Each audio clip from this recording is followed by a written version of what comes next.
Tout comme pour les Jeux Olympiques, les Paralympiques ont aussi droit à leur relais de la flamme. Mais il n'y aura ni temple des rats, ni costume inspiré de la Grèce antique pour son allumage.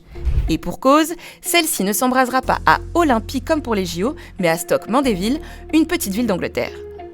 Déjà, il faut savoir que cette cérémonie d'allumage de la flamme olympique et le relais qui en découle ont été inventés de toutes pièces pour les JO de Berlin en 1936.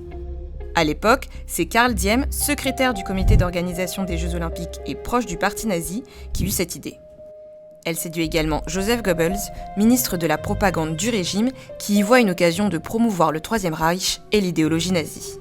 3075 athlètes se transmettent alors la flamme d'Olympie à Berlin jusqu'à son allumage dans le stade olympique spécialement construit pour l'occasion. Après la Seconde Guerre mondiale, le Comité international olympique décide tout de même de garder le principe du relais de la flamme, qui est désormais utilisé comme symbole de paix. Ce relais est même par la suite introduit dans les Jeux d'hiver en 1952 et les Jeux paralympiques en 1988.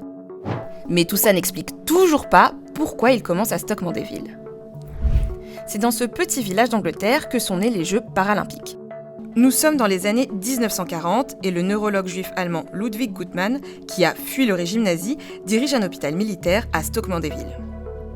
Là-bas, il s'occupe des vétérans de guerre devenus paraplégiques ou étant en fauteuil roulant. Il est convaincu que la pratique du sport permettra à ses patients de retrouver force, confiance et estime de soi et ainsi accélérer le processus de rétablissement. En 1948, il organise, en parallèle des JO de Londres, les World Wheelchair and Amputee Games, autrement dit les Jeux mondiaux des fauteuils roulants et des amputés. À l'époque, ils ne sont que 16 participants à s'affronter dans une compétition de tir à l'arc et de netball, un dérivé du basket.